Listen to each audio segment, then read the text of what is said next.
And welcome to the latest Open Digital Planning Show and Tell.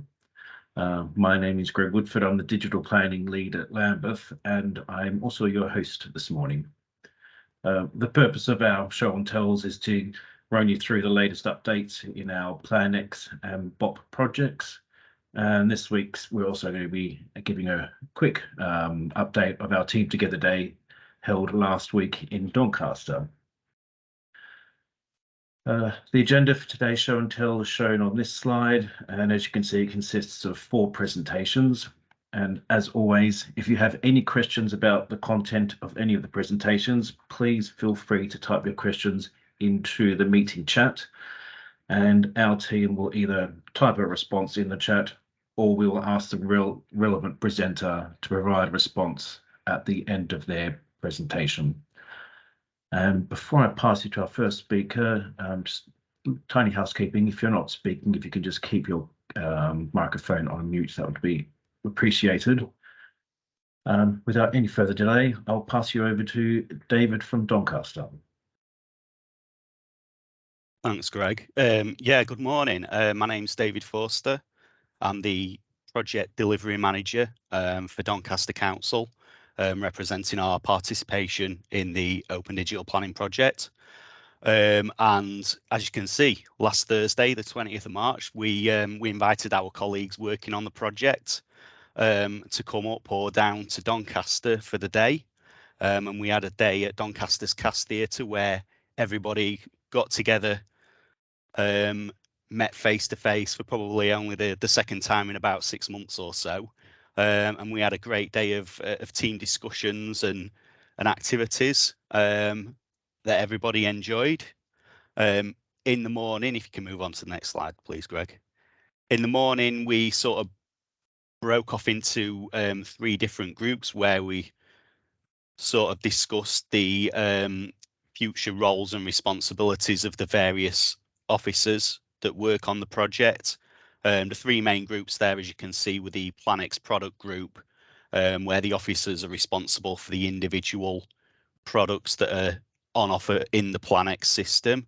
And some of those are the find out if you need planning permission, application, apply for LDC, apply for prior approval. Officers discussed the roles and responsibilities and how tasks will be delegated. Secondly, we had the PlanX services group, and this was the sort of responsibility of officers that deal with the writing and design of the content that is embedded within the PlanX system. And the aim of that really is to create a blueprint that can be duplicated across all of the services in PlanX.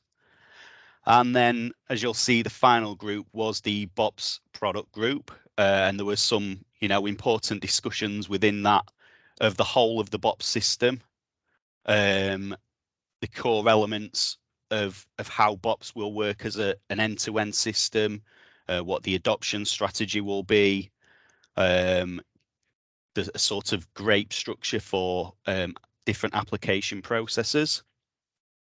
And then in the afternoon, I'll keep it really brief because no doubt I'll lose my internet connection soon.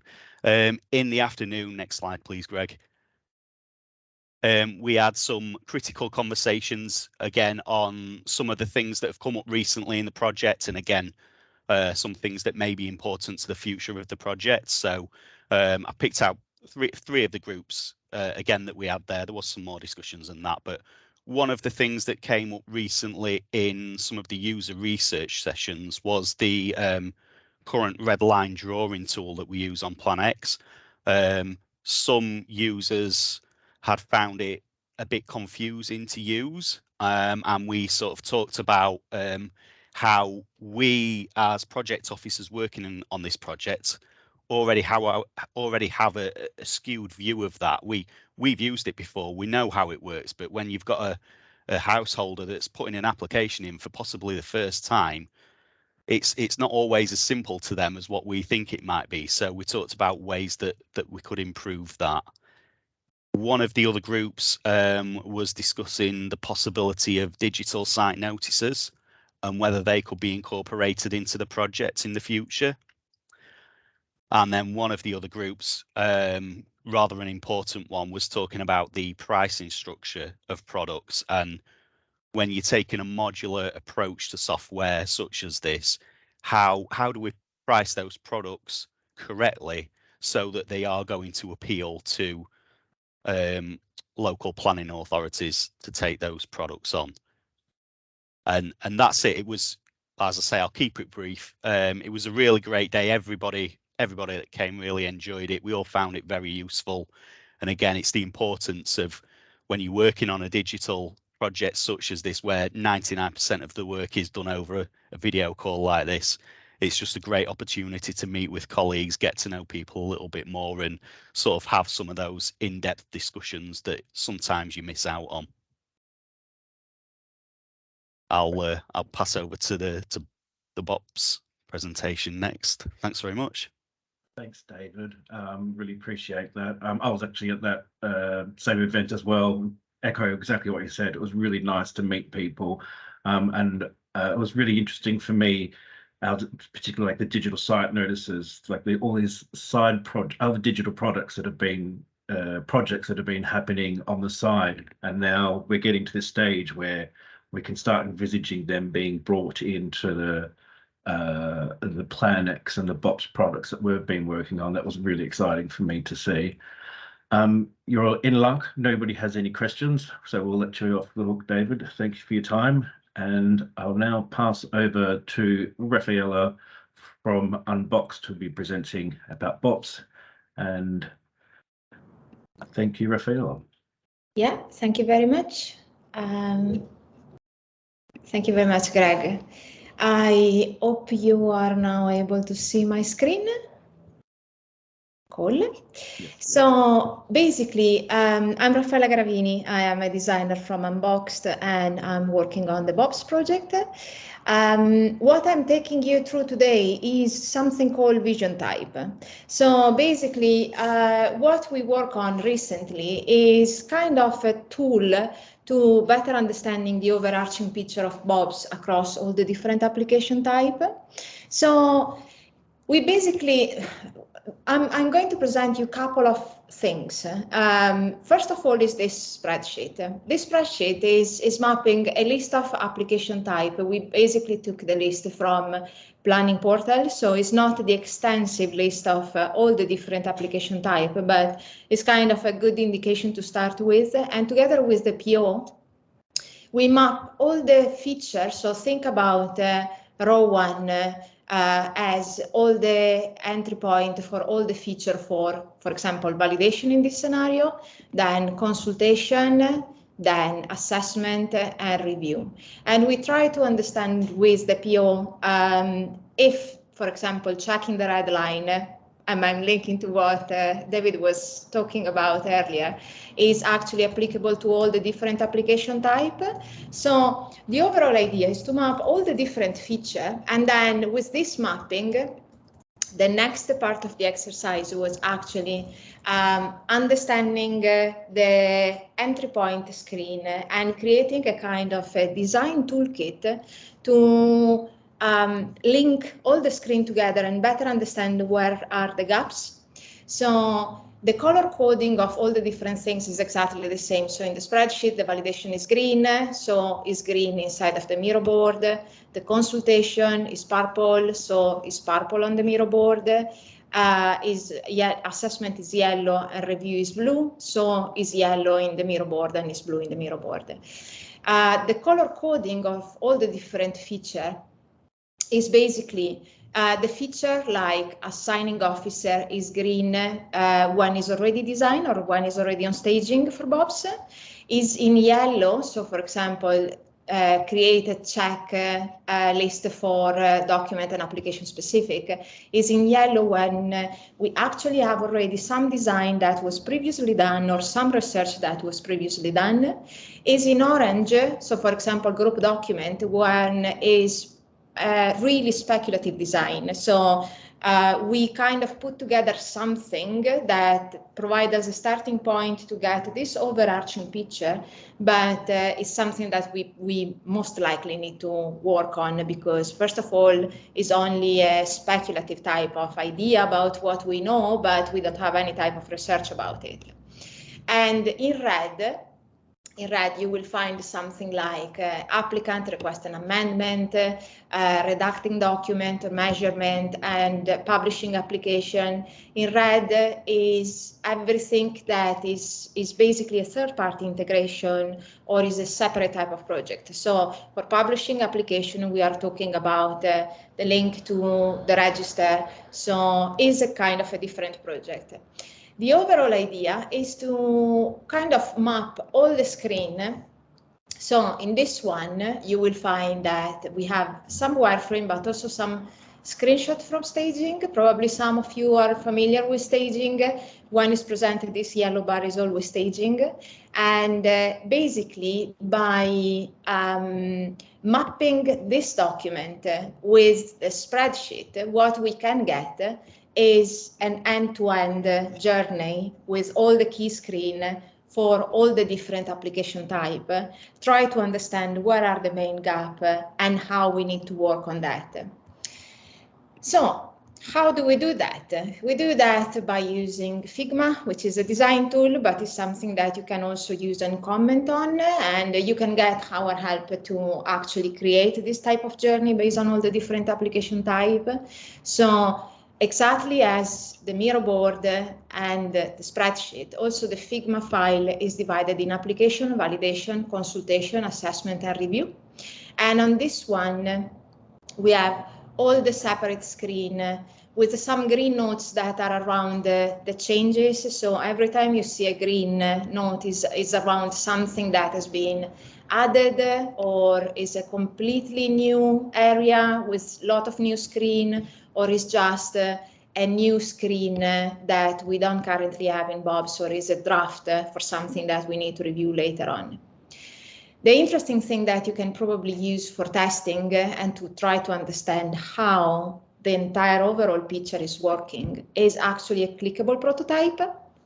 So all the screens are basically all linked together. And you can use a Figma link to actually navigate around the full application.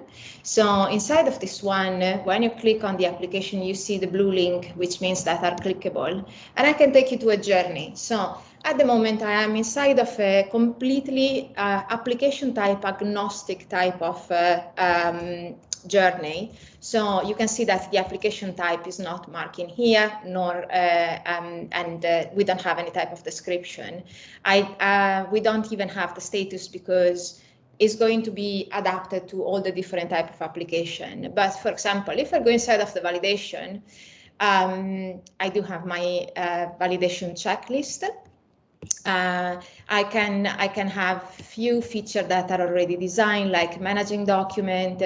While we were doing some research in SADOC, we realized that probably for major type of application, for example, we need to group document, because otherwise you have this massive folder with hundreds of documents. So one of the idea, and again, is a pure speculative design in this scenario because we haven't done any type of proper research on this, but we can have an ungrouped document type of folder where all the document got placed by default, and then the document can be moved by creating groups and can be moved from one group to the other, and also ordered by dragging the item. I can go back and I can show you more of the validation. So, for example, we do have the red line screen, the check fees, which are the existing one. We have check fees is also the current one.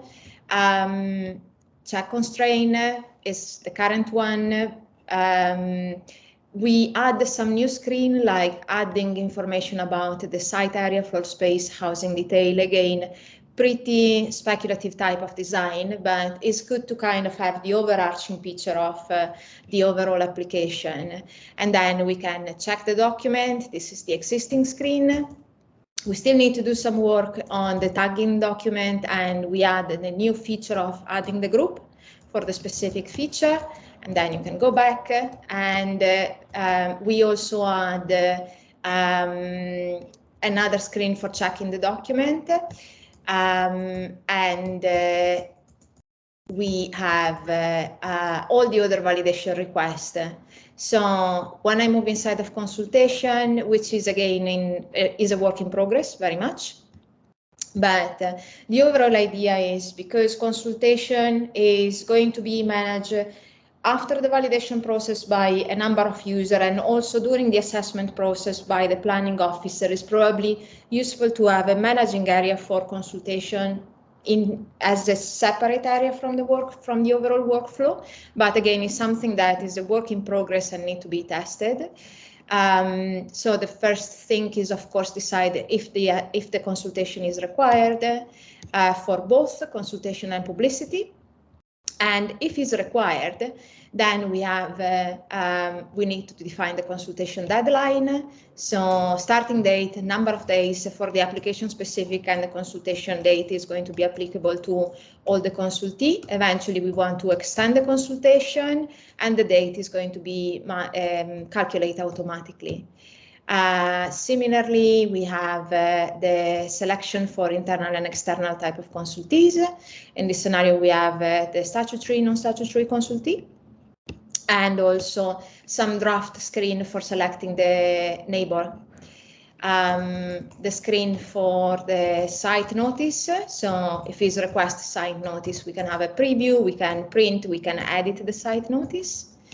And the press notice as well. So we can indicate for an MVP, we can indicate probably an email address and the press name, adding some text, and then sending the press notice. Upload responses. So we know from research that many councils still receive responses by letter or by email. So eventually it's going to be a dedicated document area and a dedicated page where you can upload the responses. And then we can go back. So this area is basically managing a consultation in a way. But then you have your assessment area, where you have all the standard structure that you currently have, like the description, the document, and the red line check, the history, where we actually add appeal and enforcement, which is probably going to follow a similar type of structure, and the permitted development right, which is the existing page. But also we have some new pages. So summary of work, site description. Again, everything is clickable. The beauty of this one, this idea of the vision type, is that everything is interconnected and linked together. So you can basically play with it and try to understand where are the gaps and what need to be changed. But we add additional things like the site area flow space housing detail, which is likely to be completed during the validation, but is also pre-populated and editable for the assessor. The summary of the consultation is basically where we have the deadline, all the user that we are waiting responses from, and also all the received responses from the consultee internal and external with objection support, neither supporting nor objection, the neighbor and public consulted, the summary, and then the two key decisions about taking the application to the committee or adding a condition. Again, keep in mind that this one looks really final, but in reality is just to get this overarching picture. So it's not tested, is not fully reviewed, is still work in progress. So keep that in mind. You think about this tool only like a tool to better understand the gaps between things. We also had some screen around the consideration, because some time back, some research was done on consideration. And for example, if the consideration is selected, we can have additional type of feature enabling on this page. We can create a default list, but all the council can add consideration themselves. Site visit. So for site visit, we can upload a specific document for site visit, which is going to follow the same grouping structure that we have in the other area. And we can add the comment.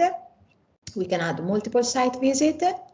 The committee review is a page that is not linked yet, but you're going to have a preview of this one, and the summary of additional evidence is something that we got already.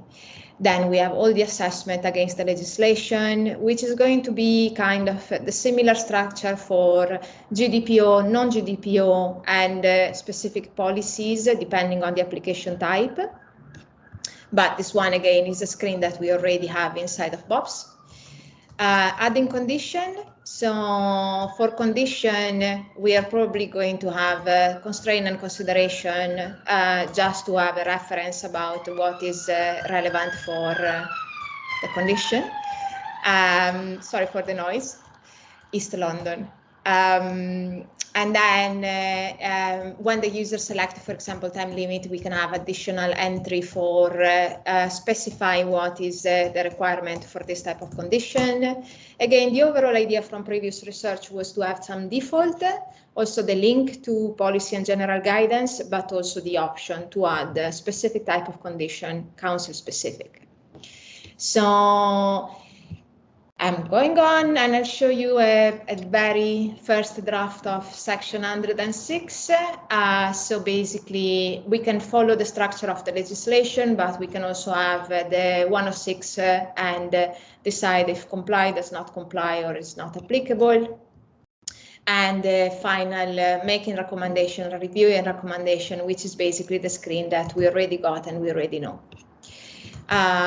The review and submit recommendation is basically the one where we also present the assessment report and the decision notice that is ready for the reviewer to review and sign off.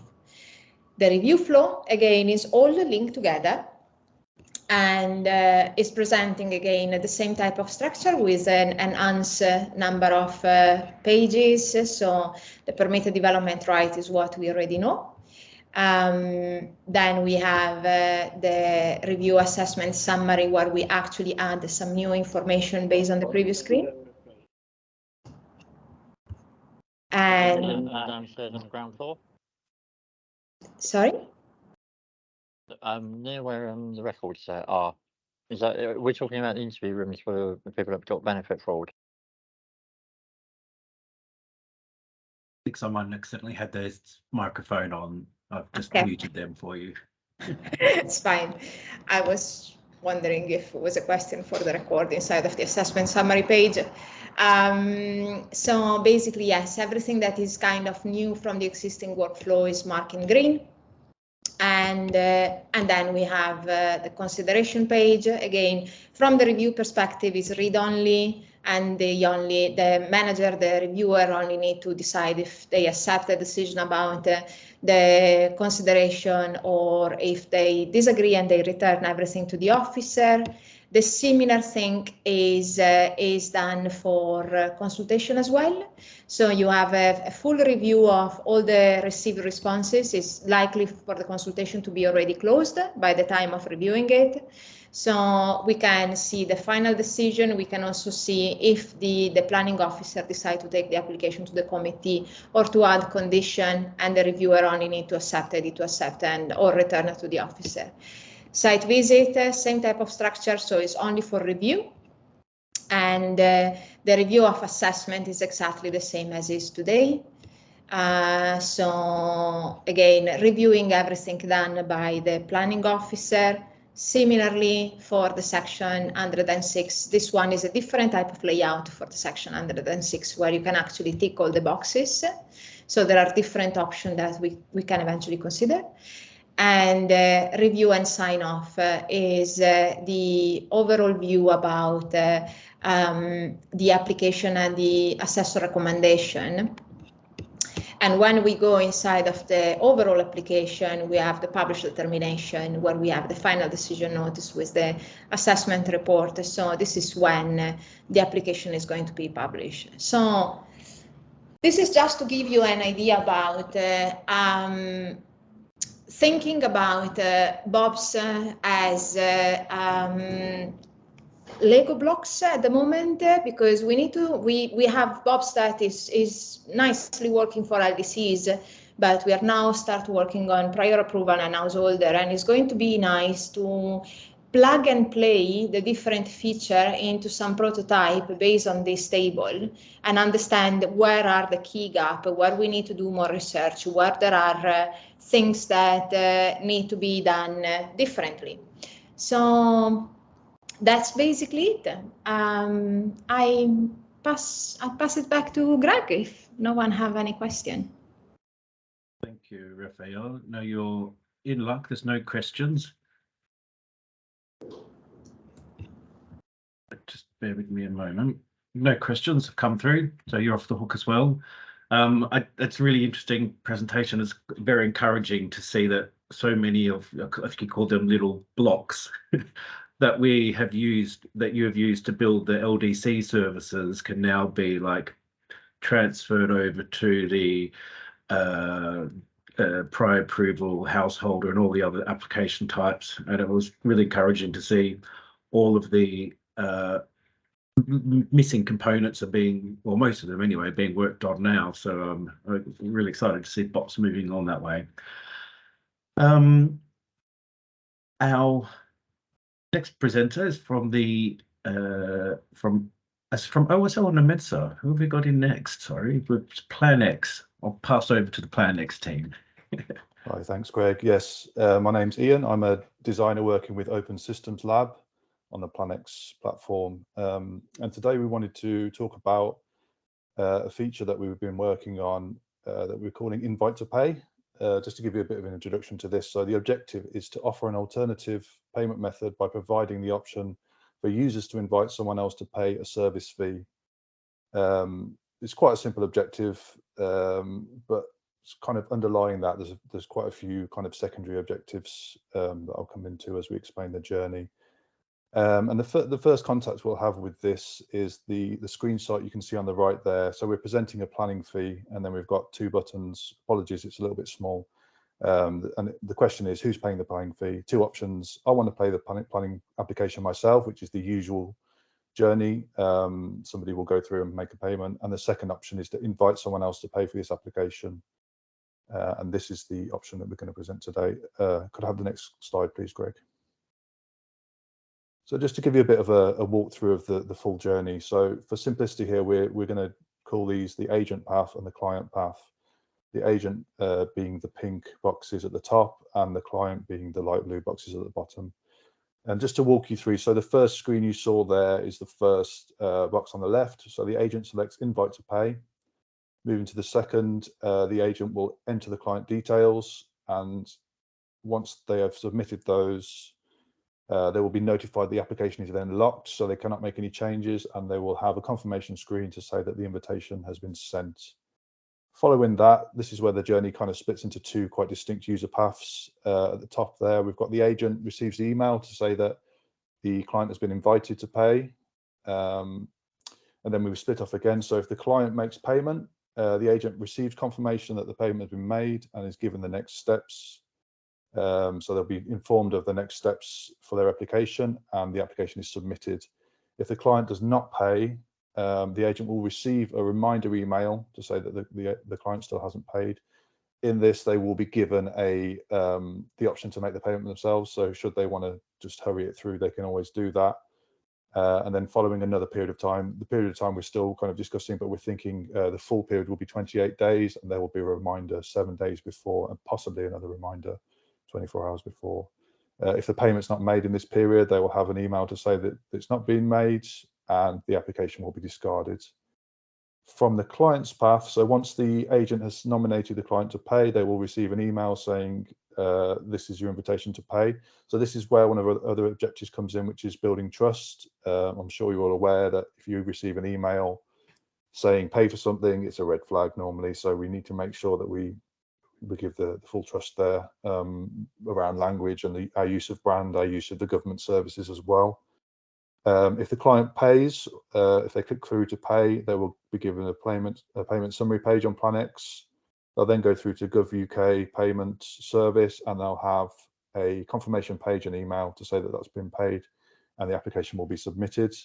If they do not pay, similar to the agent, concurrently with the agent, they'll have a reminder, 1 or 2 reminder emails. And if they do not make payment, they'll have a final email saying that the application has been discarded and they will need to start again, or the agent will need to start again on that. I'll now pass over to my colleague Daph, who hopefully will give you a working example of this.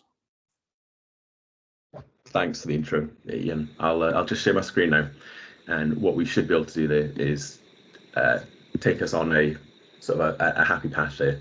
Are you able to see my screen? Are you able to see PlanX? No, we can see your desktop. Okay, 1 second. I think I should be able to change that. Bear with me, please. How about now? Has that worked? Yep. Fantastic. So you can see an input there with my email. So what I'm going to do now is kind of walk through a kind of a happy path. First of all, that kind of agent journey, and then the kind of the pickup, which is the client journey. Before I begin, I'll definitely caveat this by saying that this is very much a work in progress. So everything you see here, some of the content and some of the layouts or buttons are not finalized. So we'll go through it, and we'll take it from there. So I begin my journey as normal. This is just a kind of pseudo test flow, just to give you an idea of what would go on. I'm not going to go through and complete the entire flow and the entire application. It's just a dummy flow, what an applicant may see. So I am applying on behalf of somebody else. And I'm just going to complete some brief details here.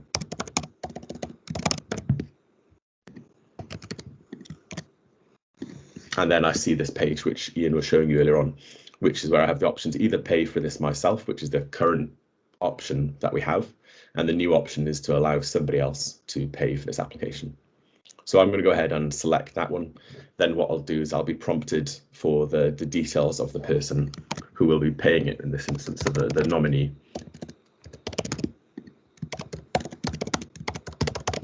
And again, in terms of kind of building trust, as Ian was saying there, we want to allow them to, explain who they are in the best appropriate way. For instance, just we can't necessarily make the assumption that the details they provided earlier is how the client would know them or recognize them. So we want to give them that opportunity there.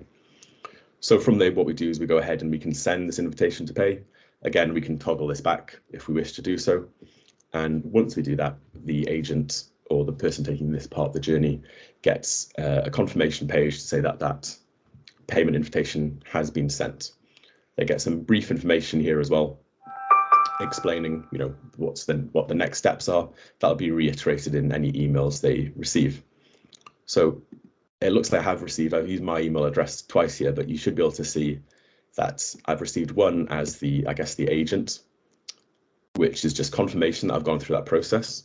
Confirmation of who I've contacted with what details, and I also have the link here. So if I wish to forward that along to the nominee myself, I'm able to do that and explain the process. So as Ian was saying, it's not just a kind of an email out of the blue necessarily. Then the nominee will also receive an email explaining, who sent it, what it's for, some details, as well as an expiry date. And as I said, the kind of the copy here, the content is not necessarily finalized. We're definitely working with our user researchers to improve that and listen for feedback as we go forward. So I can click on the link on that email as the nominee there. I'm again presented with some details about the application, and I can go ahead and make a payment using the Gov UK Pay system. So I can go ahead and enter some dummy card details here to allow me to proceed past this screen.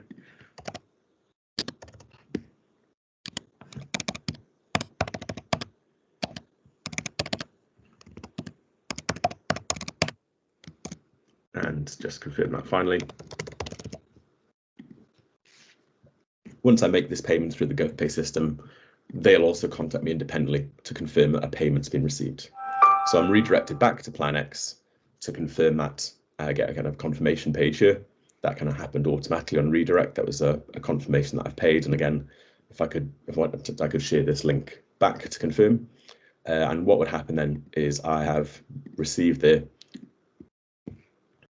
confirmation. This is actually from GovPay directly that I've paid, and that's the journey completed there. So Greg, what I'll do is I'll stop sharing if you can kind of take over, and I'll go through and talk about some of the next steps, if that's okay.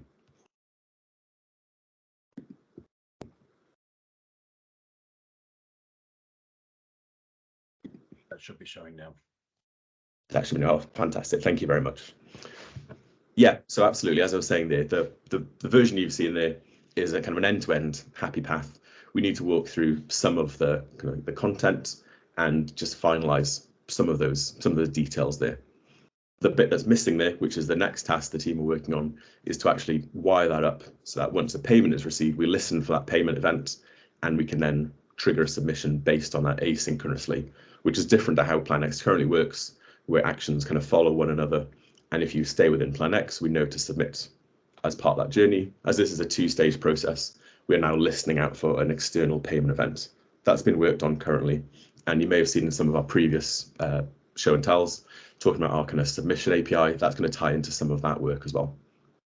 And finally, obviously, what I've showed you there is as I said, a happy path. That's all things going right. The client making the payment immediately.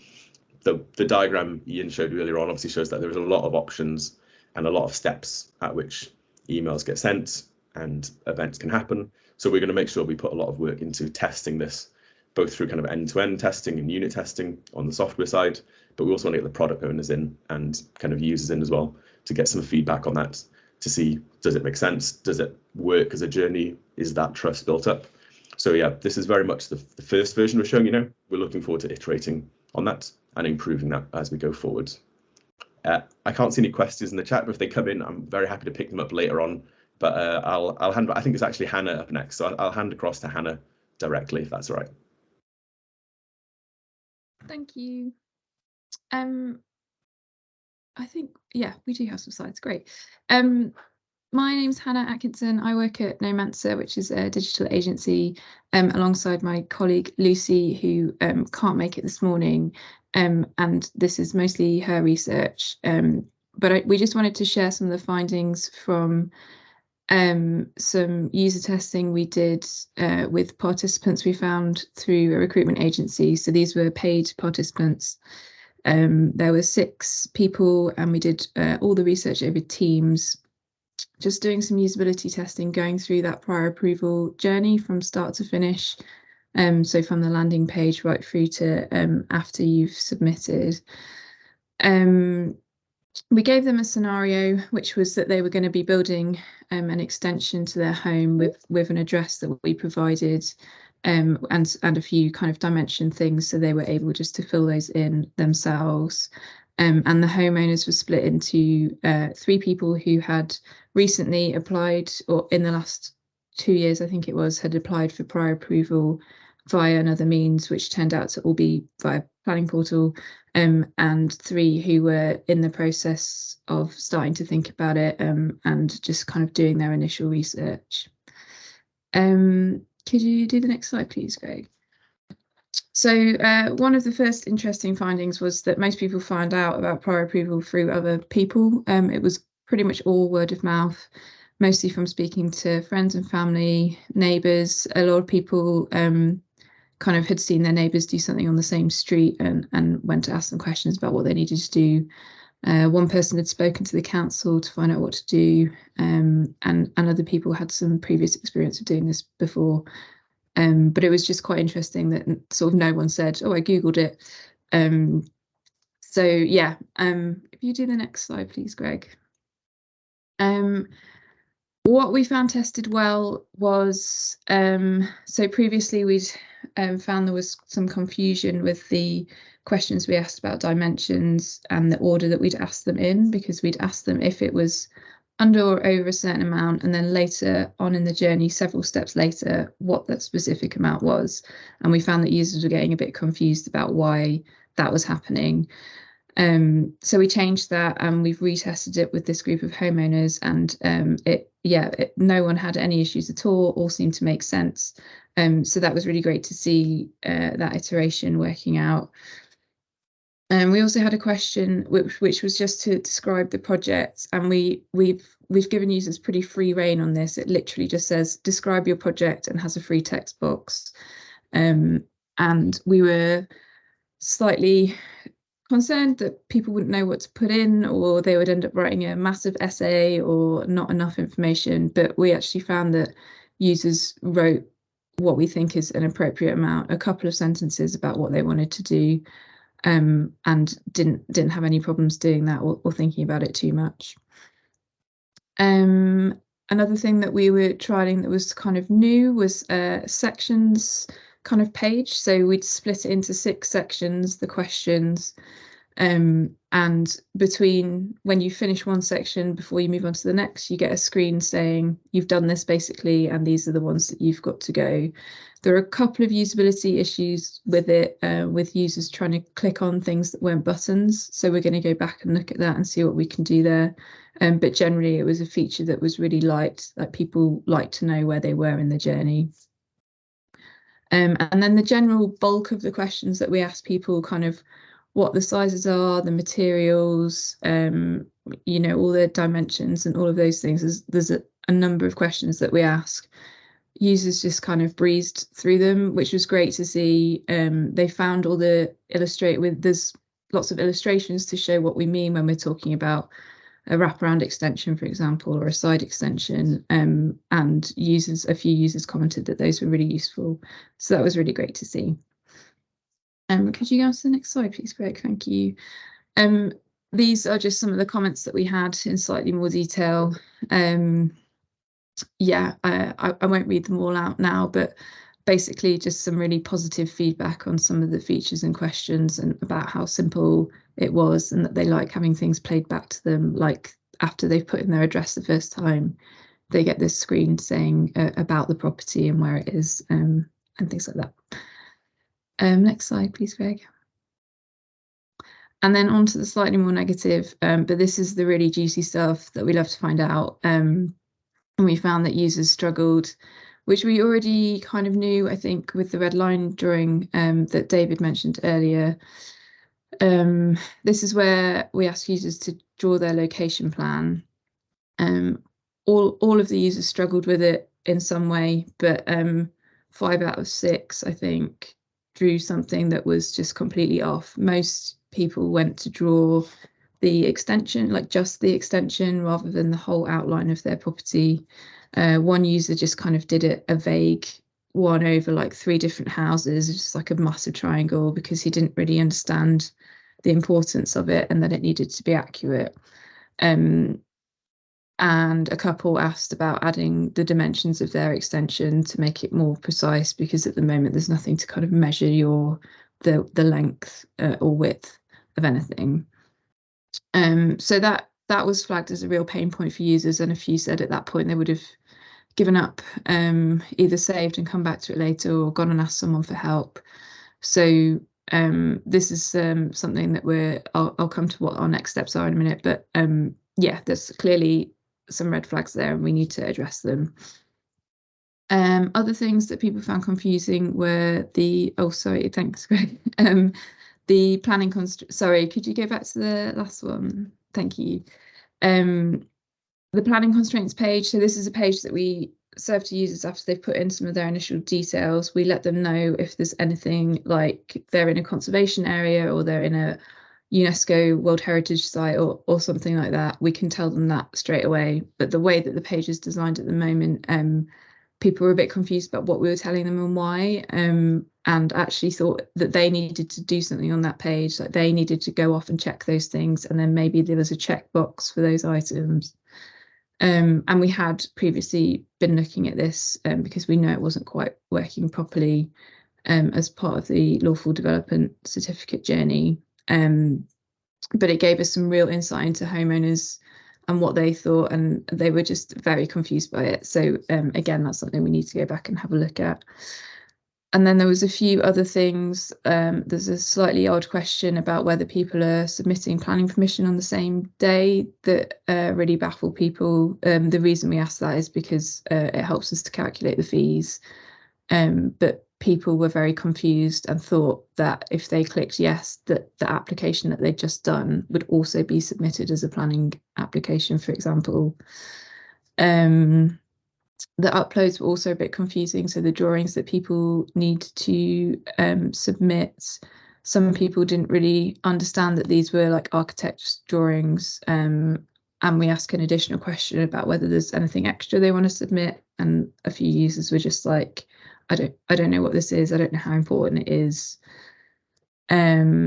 And then, yeah, a couple of users, the users who had used Planning Portal before seemed to think that this was in some way connected, and after they'd submitted their application that they could then go to Planning Portal, log in there, and they would find it there, which is probably more of a comms issue, but it is something to think about for people who are very used to the Planning Portal, might find it a bit confusing to have this new service that's not related.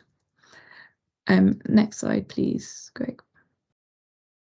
So yeah, again, these are some of the comments we had that were more challenging for users. This is the guy who drew a slightly odd triangle over, 4 properties actually.